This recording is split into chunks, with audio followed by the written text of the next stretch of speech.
چی قدر بزرگ است خدا. در عرش قوت بالا بر همه، آسمان ها از بزرگی او سخن می کنند، فلک عملش را نشان می دهد.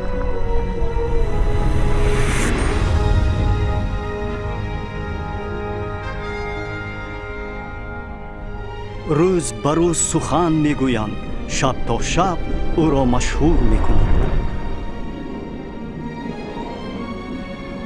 در آفریدن آسمان ها خدا زمین را نیز آفرید و آدم را از خاک ساخته بر او نفسی حیات دمید.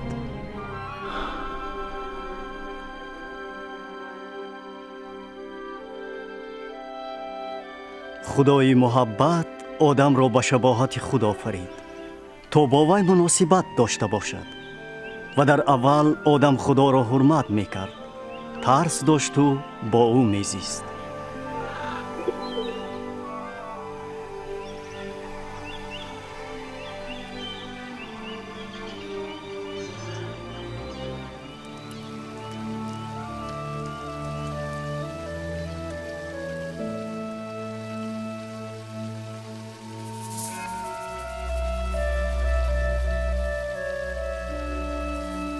این تا آن روز دوام کرد که شیطان آدم را وسوسه نمود تا میوه منع شده را خورد و با این ضد خدا عصیان نموده به راه خود رفت.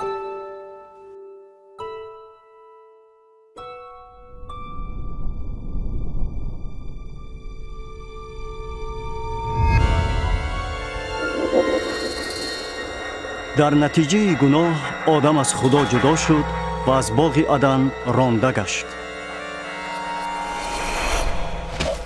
لیک خدا هنوز هم آدم را دوست می داشت.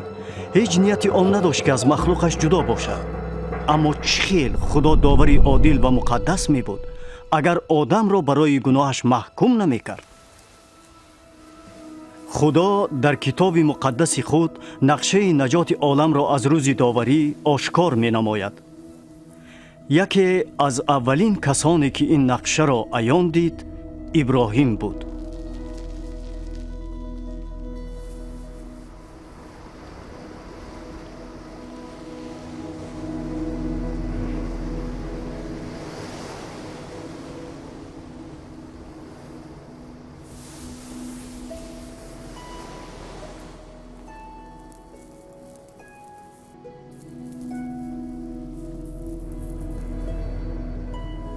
ابراهیم مردی عادل بود و خدا وعدهش کرد که برکت می دهد و نسلش را مثل ریگ بحر و ستاره های آسمان زیاد می کند.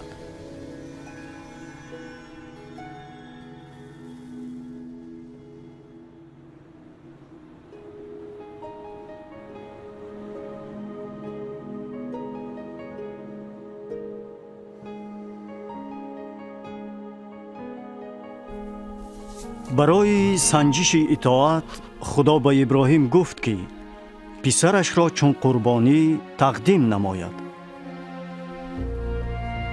ابراهیم به خدا باوری داشت و اطاعت میکرد.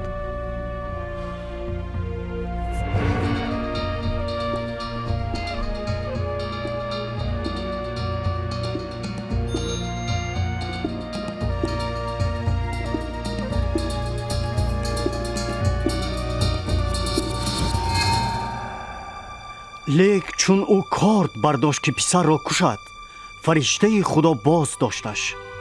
او دید که ابراهیم از خدا می ترسد و اطاعت می کند.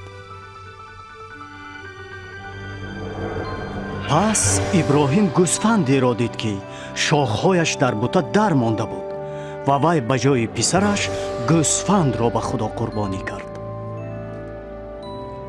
و خدا با این نشان داد که بره یا چارپای مانند آن باید قربان شود، چون روپوش موقتی برای گناه ها، تا وقتی که خدا قربانی مطلق خود را بیارد برای گناه های آدمیزاد.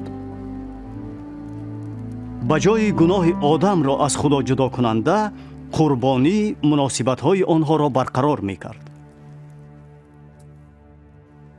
навиштаҳои муқаддас оиди яке гап мезананд ки омада барои гуноҳҳои ҷаҳон қурбонии мутлақ мешуд, чунон ки гӯсфанд ҷои писари иброҳимро гирифт, ӯ ҳам ки меомад ҷои одамро мегирифт то одам бахшида шавад.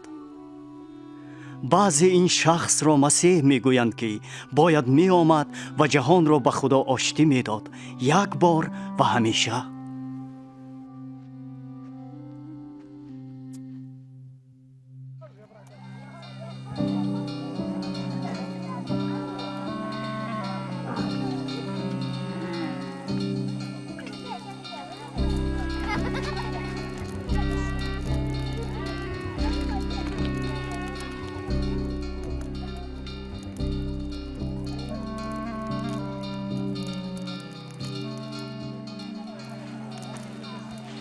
пайғамбарон бисёр чизҳоро оиди масеҳ садҳо сол пеш аз омадани ӯ аниқ гуфтаанд.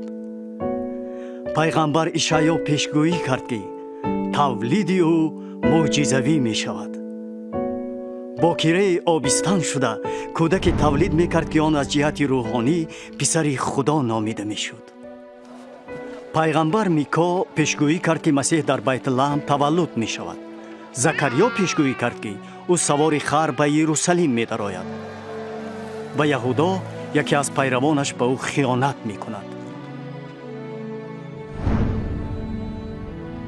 ишаъё пешгӯӣ кардааст ки вақти масеҳ ояд чӣ корҳо мекунад. масҳшудаи худованд ба камбағалон хабари хуш меорад, дилшикастагонро тасаллӣ медиҳад, ба бандиён озодӣ меорад ва эълон мекунад ки вақти наҷоти худо ба одамон расидааст.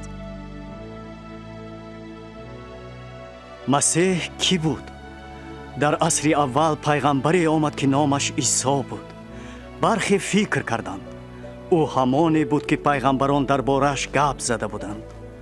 оё чунин буданаш мумкин буд? оё ҳаёти ӯ пешгӯиҳоро иҷро намуд? оё Исо аз пайғамбар зиёдтар буд? инак ҳаёти ӯ дар асоси ҳисоботҳои шоҳидони ба чашм дида, чунон ки дар китоби муқаддас навишта шудааст. санъаткоре дар нақши Исо бозӣ мекунад, ҳарчанд ки ягон санъаткор намеарзад дар ин нақш бозӣ кунад, то ки мо тавонем ҳаёти Исоро фаҳмем ва аз он баҳра барем.